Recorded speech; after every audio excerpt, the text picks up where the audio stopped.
Hi everyone, I'm DeMarco here, and this is going to be your Saturday video report. Of course, last Saturday, 5-0-1 with your complimentary college football releases, and in the NFL, over the last 6 weeks, 21-10 with your NFL freebies.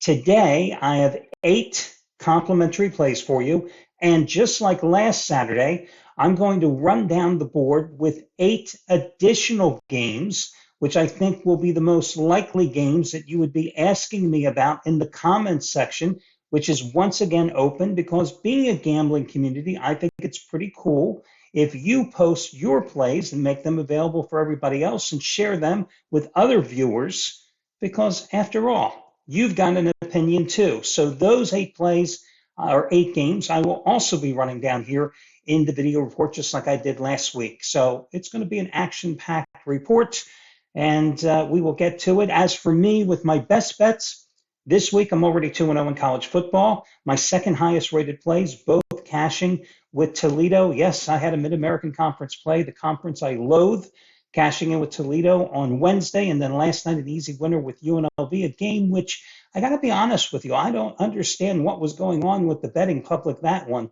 UNLV was a 5.5-point favorite and then suddenly dropped down to 3 mid-afternoon on Friday. Rebels won it easily by 20 going away against Wyoming. Not that I'm going to complain for an easy winner like that. Today, however, I have a play that's even stronger. My normal top-rated 15-dime release. I have a very narrow rating system, so you know exactly how much I like a play for a comparative basis. Top-rated 15-dime college football best bet winner number 6 out of 7. I'm calling it my 24-point burial blowout because I think if I told you the matchup, you know exactly which side I was on. It goes on the night card, and once again, it's the half price play of the day, which means you get it for half price using coupon code HALF, HALF, as I continue to prove to you that you don't have to spend big money to make big money. Again, the biggest play on the board, as far as I'm concerned, it's the half price play of the day using coupon code HALF, and it's just as strong as my latest top-rated 15-dime best bet winner in the NFL, number 19 out of 27, which cashed again last Sunday with the Bengals over the Bills. With that being said, let's start running down the games. I'm going to start them in a reverse chronological order, and of course, at the end of the report, I will tell you exactly how I rate these plays as well. Let's start with the ACC game between North Carolina and Duke. Tar Heels, after after losses twice in a row as a double-digit chalk, they finally met somebody that they could beat up last week, and that, of course, was Campbell, after losing their 2 previous games to Virginia and Georgia Tech. Beat Campbell 59-7. Now they're taking on Duke. They've won 4 straight in the series. Mac Brown better win this damn game. Drake May, of course, that's the key in this contest. Drake May, 66%. 20 touchdown passes going up against a third-string quarterback for Duke because Riley Leonard is still out. And that really has been the story of Duke's season. Once Leonard got hurt and then re-aggravated that ankle injury, the Blue Devils were fortunate to win last week, starting a third-string true freshman by the name of Grayson Loftus, who was just 7 for 19 for 86 yards against Wake Forest. Wake Forest doesn't have the offense that North Carolina and Drake May can present. So I think North Carolina minus the 13.5 in their senior day home finale is a strong play there. The next game is going to be Washington, minus 8 at home against Utah. Polar opposite opponents for the Huskies here. Of course, last week going on the road, taking on USC 52-42, a USC team that plays no defense, now taking on a very stingy defensive team in Utah. But I do like Washington here, a team that improved to 9-0 after the win against USC. Listen, Michael Penix, a great offensive line play. He's only been sacked 6 times this season. Yes, he's taking on the best Pac-12 defense on paper. However, this is a Utah team that has failed repeatedly against the better Pac-12 offenses it has faced. And I just think that Penix at home is just a great proposition because if you look at his home road splits, which naturally he's had great success in both, but at home over the past 2 years, wearing a Huskies uniform since he transferred from Indiana, 68.7% completions, I'm sorry, let me correct myself. 66.8% completions, 34 touchdowns, 7 interceptions, 4,171 yards, only been sacked 12 times, and averaging 347.6 yards per game. Yeah, I can live with that. If I can definitely do that. And when I look at Utah against Oregon State on the road in Corvallis, they lost that game 21-7. They were outgained 358 to 198. And Oregon State would have won that game even more convincingly if not for the 11 penalties for 100 yards. And at USC, yes, they pulled out that game 34-32, but the Trojans had 401 yards in that game and averaged 6.3 yards per carry. And then at home against Oregon, Utah lost that game 35-6, and they were outgained 390 to 241. And in that game, the Ducks ran for an average of 5.3 yards per carry. So again, like I said, when Utah has played the better offensive teams in the Pac-12, that Utah defense has failed to deliver, and I think that will be the case today against Washington. By the way, Washington, I think, is a prime team to put in a two-team 7-point teaser, taking them down. And there's a number of teams you could hook them up with, even North Carolina, who I just spoke about. Next game is Oklahoma State -2.5 at Central Florida. Does it seem like a trap game? Could be, especially after the Bedlam win against Oklahoma last week. But I look at this game and I see the potential for a trap. I see the potential for a letdown.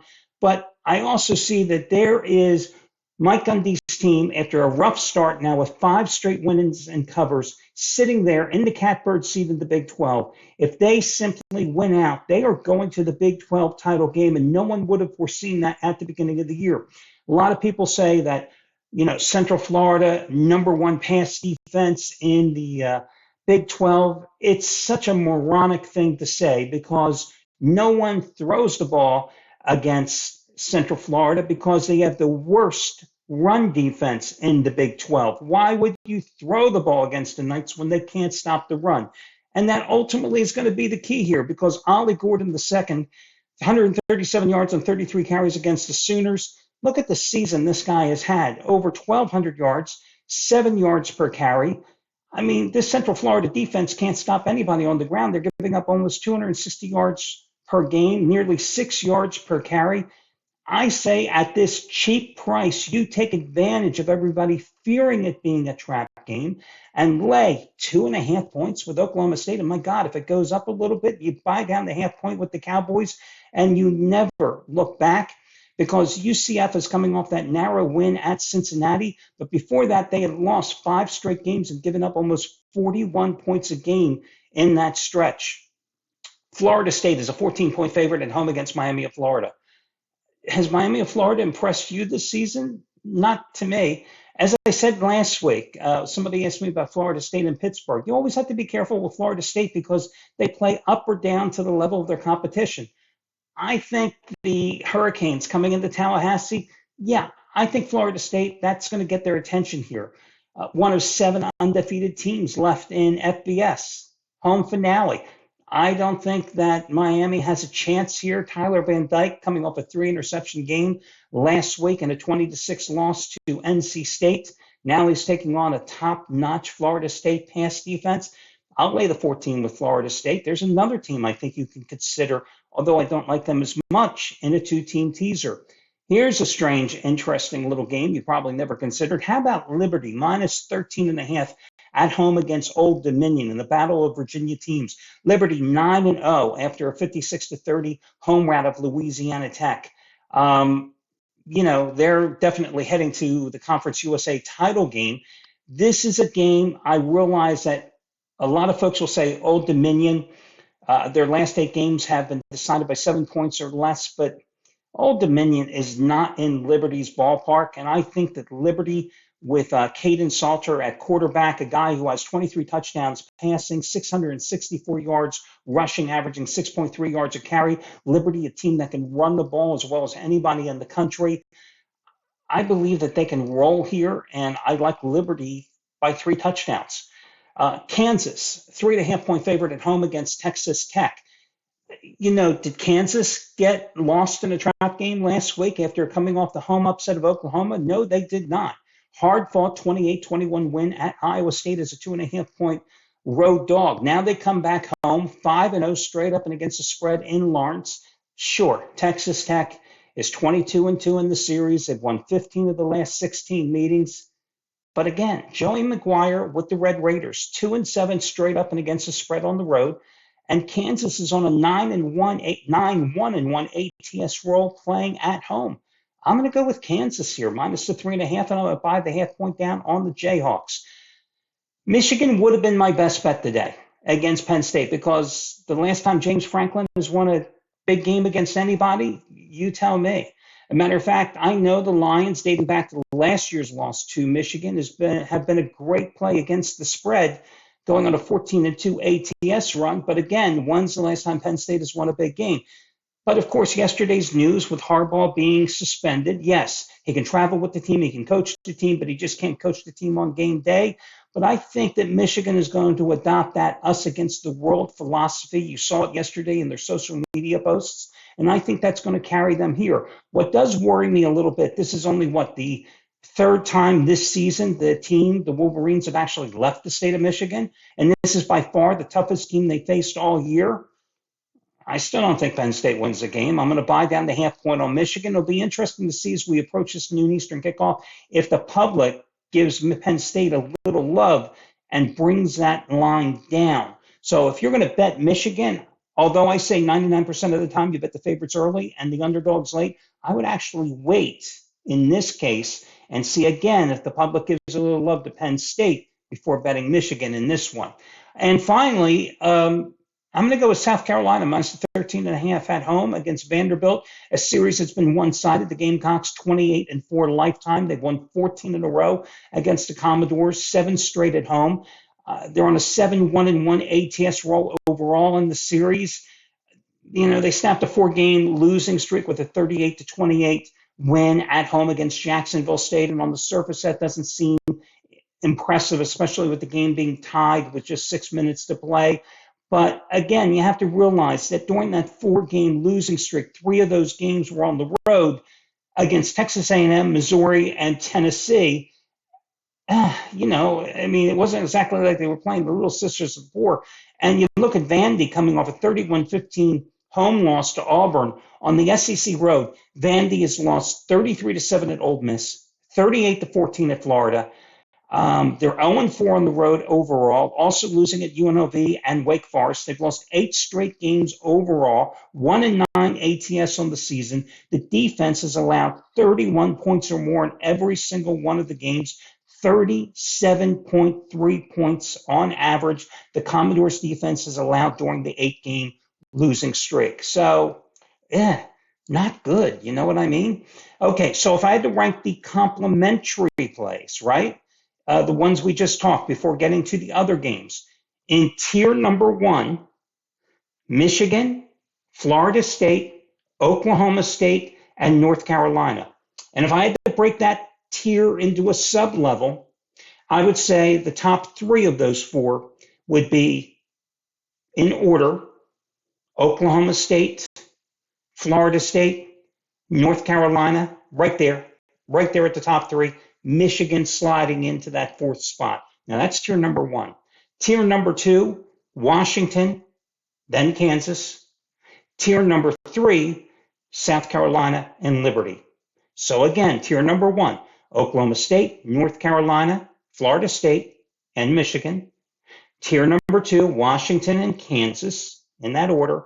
Tier number 3, South Carolina and Liberty, and they're kind of a toss-up in those situations. Now let's talk about the other games. Alabama, minus 11 at Kentucky. Alabama 10-0 straight up after the last 10 meetings with LSU, a series that's been one-sided with the Tide, 38-2-1 overall with 7 straight wins. Matter of fact, Kentucky, if you're on Jeopardy, the only wins for the Wildcats in 1997. I was around for that one. In 1922, none of us were there for that one. Jalen Milroe, a damn good game last week against LSU, 20 for 155 rushing and 4 touchdowns, 15 for 23, 219 yards passing versus LSU. But let us remember that LSU has absolutely no defense, right?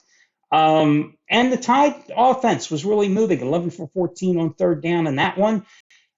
The Alabama defense is holding opponents to 117 yards per game under their season average. Kentucky's 5-0 start was against a bunch of cream puffs. Then they got crushed at Georgia 51-13, lost to Missouri at home by 17, lost to Tennessee at home by 6, finally beat Mississippi State to snap that 3-game losing streak. I would definitely go with Alabama. Remember, the Tide has no look-ahead situation with just Tennessee, Chattanooga next on the schedule. Georgia Tech is a 14.5-point favorite at Clemson. I know Dabo said that, he would load up on his Clemson Tigers, but let me ask you, were you that impressed? I lost with Notre Dame last week against Clemson, but I still wasn't that impressed with Clemson. Georgia Tech, you never know what you get one way or another, and I will say that, even though Clemson has won 8 straight in the series, Clemson's just 2-10. Their last 12 as a double-digit favorite, and Tech has covered 8 of its last 9 as a dog with 6 outright upsets. And Tech is just 1 win away from being bowl eligible. If I had to bet the game, I would grab the points with Tech. James Madison is 25-point favorite against UConn. James Madison still trying to become bowl eligible, asking the NCAA for a waiver. They should get it, but that damn organization. 9-0 straight up. This is a damn good offensive team coming off a 42-14 win at Georgia State last week. Last home game beat Georgia Southern. I think it was a revenge win, 41-13. They do have big games against App State and Coastal Carolina coming up to end the season. Kentucky's off a 59-3 loss at Tennessee. Third road game in 3 consecutive weeks. James Madison should beat the hell out of Connecticut. But with those 2 big games coming up, I'm a little concerned there. I wouldn't play the game, but I'd lean a little toward Connecticut. But again, I wouldn't be that much of a rush to lay 25 with James Madison. Tennessee is a 2.5-point favorite at Missouri. Missouri has lost 4 straight, both straight up and against the spread in the series. Tigers' bubble was burst with that 30-21 loss where they gave their all at Georgia, right? So now they come back home, and how do they get up for Tennessee? I still am not convinced the Volunteers are that good on the road, obviously, because they lost to Florida and Alabama earlier, a little step down here. But in this spot, I think Tennessee is the way to go. Georgia, speaking of the Bulldogs, a 10.5-point favorite versus Ole Miss. Ole Miss 7-1, the only lost to Alabama. But in step-up games, does Lane Kiffin deliver? Not usually. And Kirby Smart has the advantage here with the better defensive team. Ole Miss has played the tougher schedule. In this spot, I would lean toward Georgia, buy down the half point from 10 in this game. So again, here's an interesting thing I read. In top 25 meetings this year, the favorite is 18-2 straight up and 15-4-1 against the spread, which would lead you to believe Georgia is the way to go. Oklahoma, after the Bedlam loss, is an 11.5-point favorite at home against West Virginia, a team they lost to last year in Morgantown. Desperation situation for the Sooners. I like them minus the 11.5 at home against West Virginia in revenge. Florida is a 14.5-point underdog at LSU.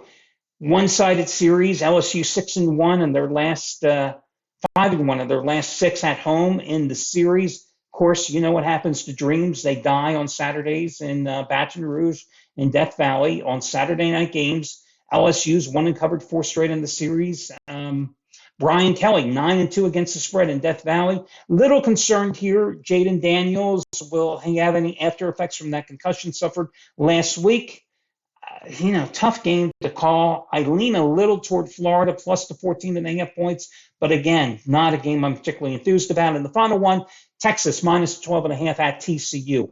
Quinn Ewers is back. I think Texas was lucky to get by, beating an overmatched BYU team with Malik Murphy at quarterback, and then blowing the big lead and then surviving in overtime against Kansas State last week. I like Texas minus the 12.5 in there. So those were the other games, guys. I know it was a long report, but hey, I handicapped the games. So good luck. Go forth, make some money, and talk to you again soon.